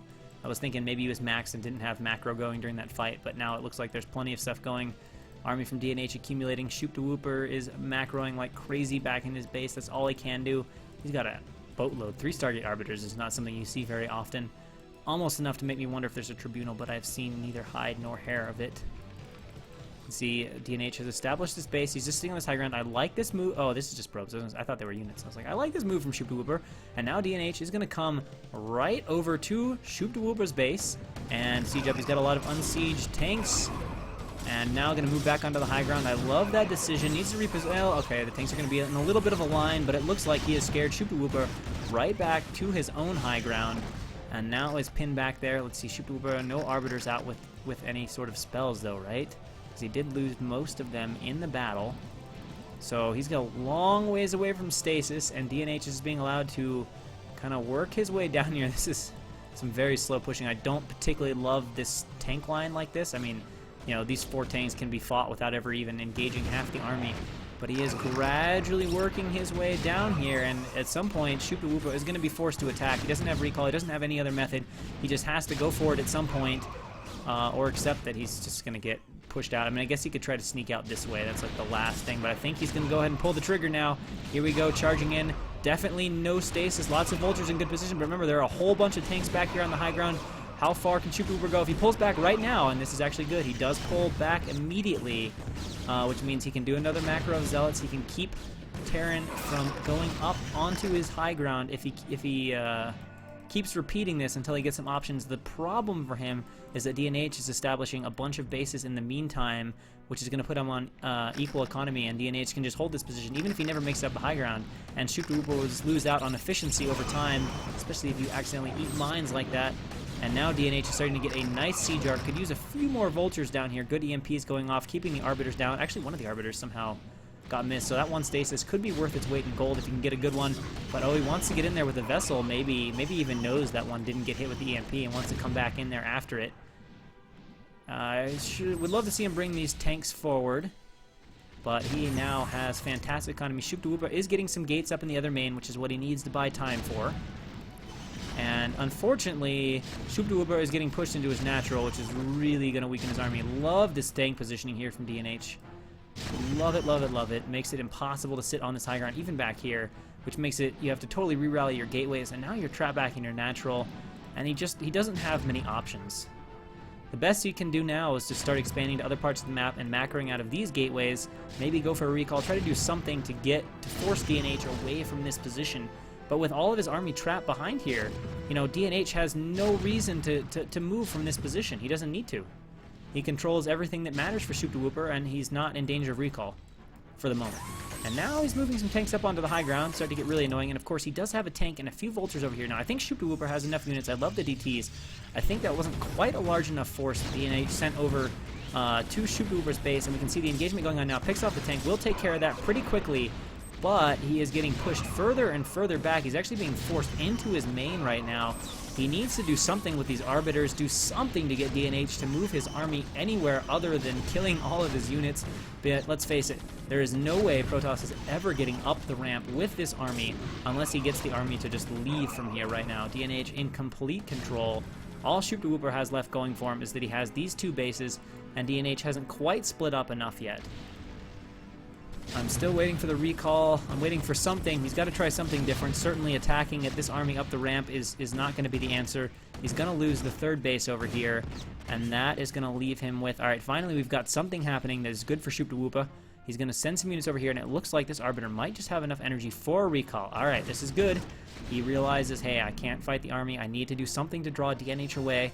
Let's see if he can make it work. Sneaking in a few DTs, sneaking in a few zealots. He can definitely sow a little bit of chaos here as he sends units, small groups in a few places, and then throws a recall into the 3rd.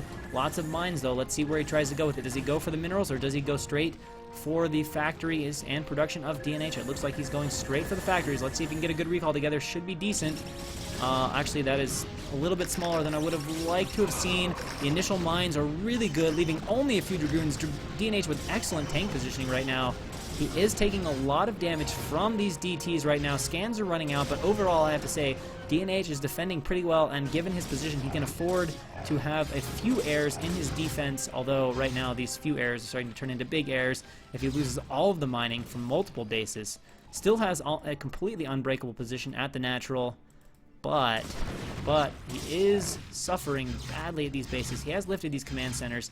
Oh, that was unfortunate. He totally could have scanned there and cleaned some of that stuff up, but now he cannot use that scanner Needs to reinforce some units over there, get some vultures over there. There's no dragoons. And Coach-Pupil is now macroing up a little bit this base, but the problem for Coach-Pupil is his resources are getting a bit low. And this decision for DNH is interesting.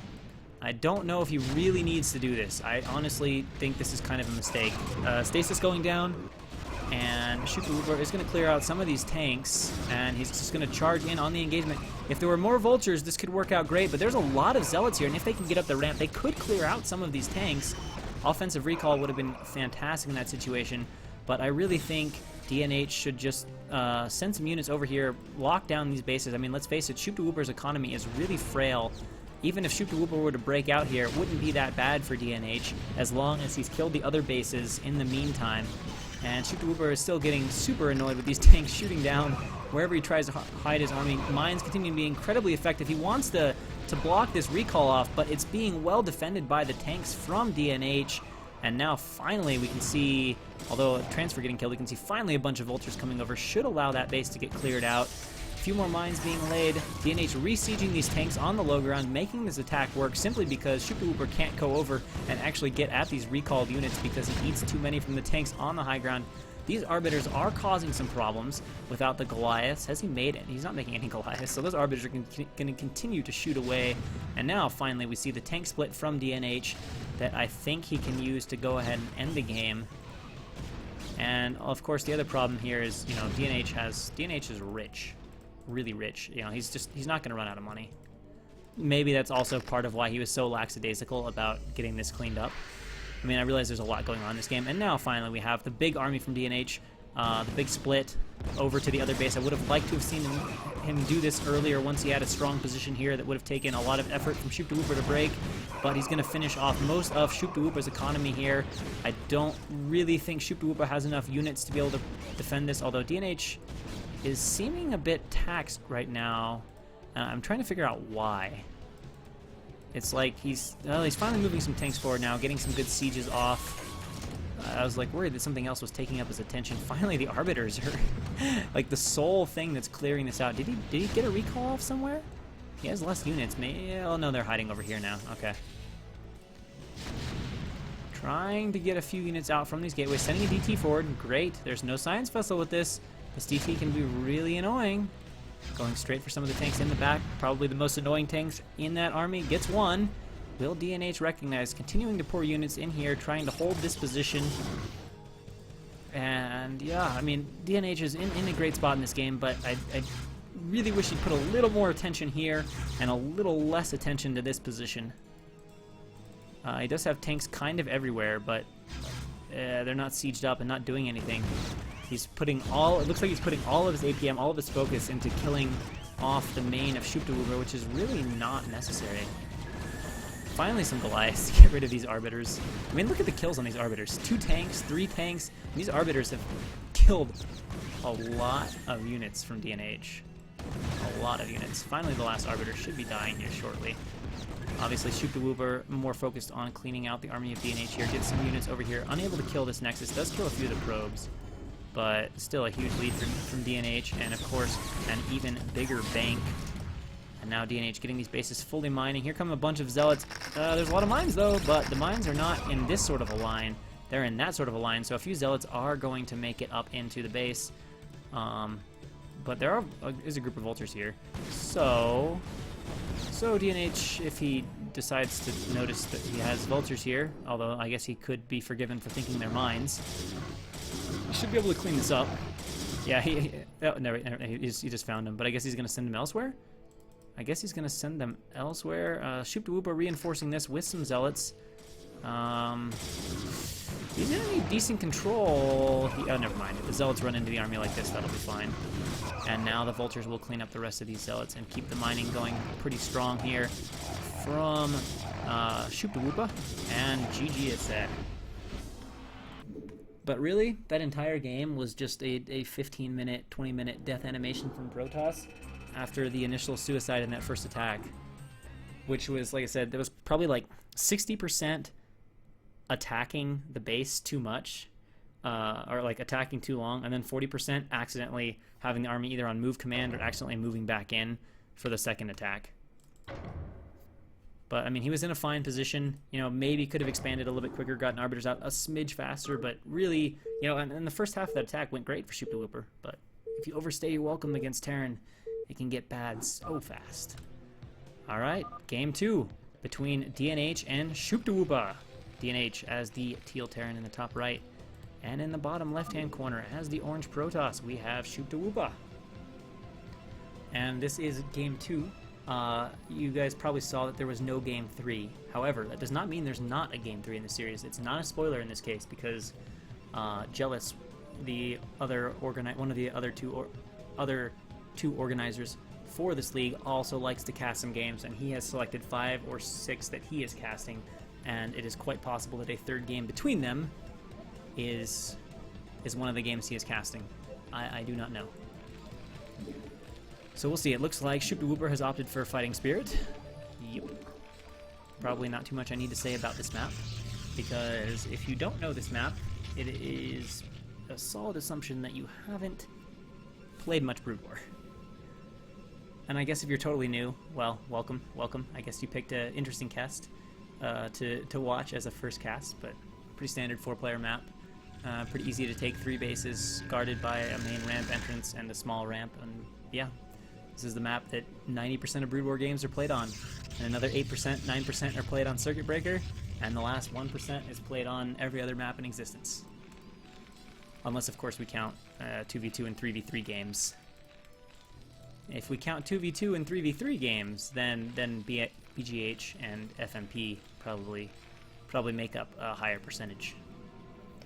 It'd be interesting to know what percentage of Brood War games played on Fish or on Icy Cup or whatever are FMP/2v2/3v3 versus 1v1. In Brood War, I would venture to guess that like 1v1 is still the larger share of games, but I'm sure there's a respectable number of 3v3s and FMP games. Whereas SC2, I would be kind of surprised if 1v1 was the most played game mode.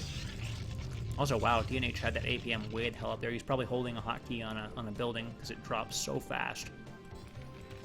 It was at like 700, it went down to 200, it like, boom. It's a trick. It's obviously a completely useless trick, but if you ever want to have fancy high APM in a replay, you just hotkey something, a building, a unit, whatever, and then just hold that hotkey down. Just don't do anything else, just like hotkey something to 1, and then just hold 1. And if you hold it for like 30 seconds or a minute, your APM will start to approach about 1,000. Yeah, I'm excited for Remaster 2. It's going to be a hype few weeks at least, somewhere between a hype few weeks, I think, and a hype maybe 3 to 6 months, where obviously a lot of people are playing. It's going to be really active. I don't think it'll be quite the same hype that there was for SC2 being released. You know, I think it'll be like within the TL community, within the RTS community, I think you'll see a lot of people that are pretty hyped and interested, checking it out, playing a few games. But honestly, although matchmaking will definitely help, I think you're going to see a lot of people that try it, play a few games, and say, these fucking controls, I can't do this shit, and peace out. And that will probably keep like overall hype high. I mean, I think you'll get new player base, and I definitely think, you know, we'll see the level of players significantly increase and stay significantly increased over the level we have now.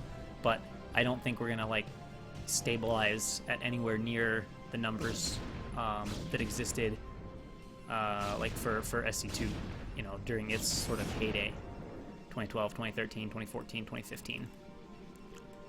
But who knows? Maybe the game will impress and people will stick around with it more. But my suspicion is you're gonna have a lot of people that are saying, "Oh, these controls are way too hard. I can't do this shit. Fucking game's too hard." And that'll be the main like rep, the main thing that gets talked about. And then a lot of people won't stick around.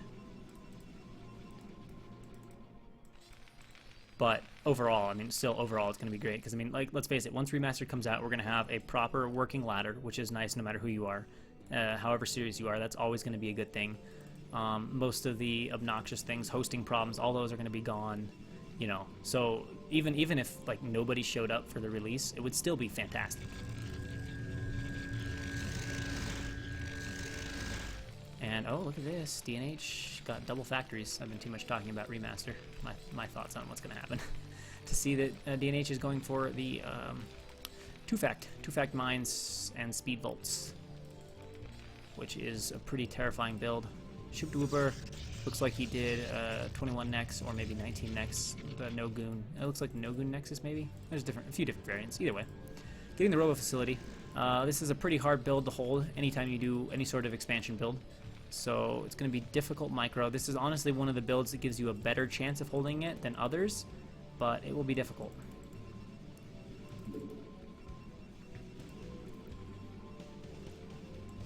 I don't know what the deal is with Blue Storm 1.0 Mikami, or Mekami, however you want to say it. What is the catch? What is the thing that makes Blue Storm 1.0 so different than other maps? All right, this probe is about to see a boatload of Terran. Oh, good reaction from Coach-Pupil.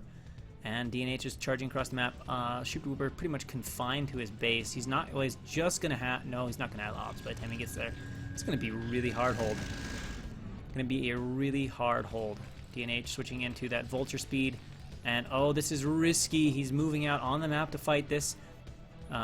He's just got to be careful. I mean, Volts could run by in this situation. He's going to be outside the ramp. He's moving up to meet it. SCVs are pulled. Here comes the army from DNH. It's not super organized quite yet. Let's see what he can get done. Everything is running in now. Here come the Vultures. And this is the danger of being out in the open. The Vultures run by and put mines behind the Dragoons. There's no obs. The blocking is great. A lot of mines going off. Coach-Pupil is trying to run forward, but there's a good number of Marines here to soften these up. And these Dragoons are eating tremendous mines. And Coach-Pupil just GG's on the spot. DNH takes game 2 for a 2-0 over Coach-Pupil with 2 fact.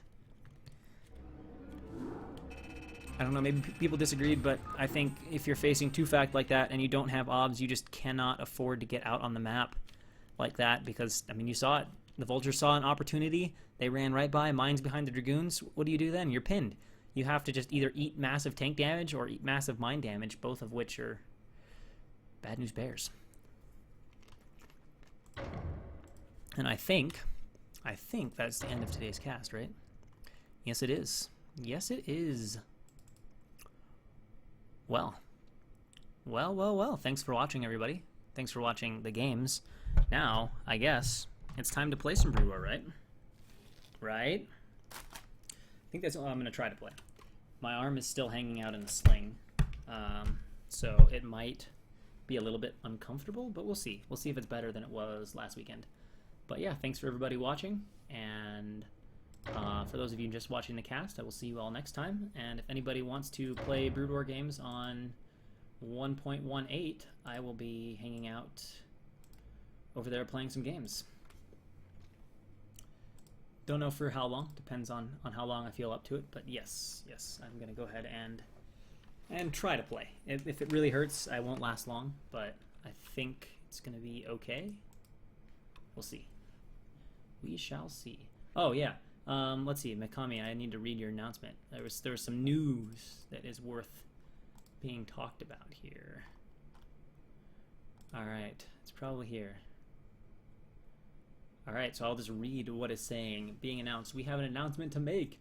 Via ladder rankings, we will be creating our very first tournament, FBW Ladder Season 1 Tournament LST1, for the top 16 with a to-be-determined prize pool. If you wish to contribute to the prize pool, message at Mikami and he'll make it work. Everyone who participates will get prize money, with each win getting you more of the prize pool. This tournament will take place on the 29th of July, and we will cap the attendees on the 22nd. You have until then to get to the top 16. It is going to be run by the mod team, that is to say, Jealous, SEC Faust, Zeldaran, and Slurmy King, with the assistance of Shamtu, and he will be a caster as well. If any of you would like to cast a set of the tournament, please DM me or another mod. We also have another something. We have decided that you will get ladder points from participating in Have At You. We would like, it's a weird grammar thing, a mistake. We would like the community to go and participate regardless if you feel like you will get anywhere in the rankings. We believe such endeavors need our support and are critical to build up our community. To get points from Have At You, send at Mikami a picture of the bracket for proof you were in it, the match replay, and $500, and he will put the points in for you. You don't really have to send $500. I don't think. I think it's a joke. They crossed it out. So, yeah. That's what's up with that.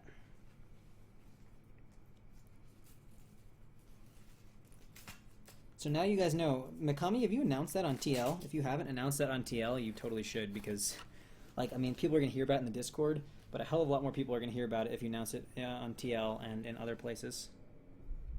Like, you'll get some notifications here, but nowhere near what you can if you announce it everywhere in the world. Okay. Jealous? Why not announce it now?